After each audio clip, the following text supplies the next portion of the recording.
things that I loved about this book was your main character, Bree. She's like in her early 30s. She's divorced. She has two kids. Her divorce was not great, right? Kind of the way her marriage ended. And that is not the typical like female main character we see in a majority of romance novels, which was honestly so absolutely refreshing to read. Because I feel like so many novels these days are like in your early 20s and you have like no past and you're not jaded by anything. And I'm like, that is not real life. So, and then you have like, right, Bryce, who's like, what I think, what, early 40s. Right. So very different than what we see in a lot of other like main male characters. So why was it so important to you to have her be in her 30s, to have a complicated past like almost every single adult I've ever met has?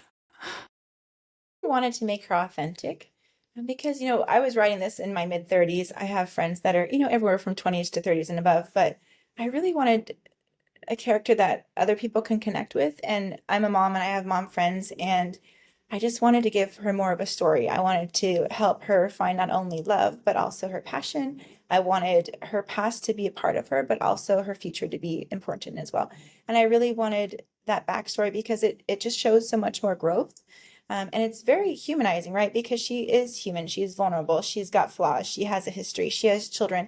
And I really wanted to show that regardless of your past, you have a beautiful future and you have a future of love, especially with an incredible Scotsman who has a heart of gold. And, I just, I just wanted to give other women my age group the opportunity to see themselves because I do love romances of all different ages. And yes, 20s is, the most common age group. But I wrote actually 29 first, and then I was like, nope, 31, because there's something about being a 30-year-old where your life is more than, just your life is more, right? You have children, you have more responsibilities. And I wanted her to have more of that. And I wanted her to see that she can have those, but she can also be herself and she can also escape on a beautiful journey. She can also travel and she can find herself again, which I think a lot of people go through self-discovery a lot in their 30s and 40s. And she definitely does. And she finds herself and love. And I really love that.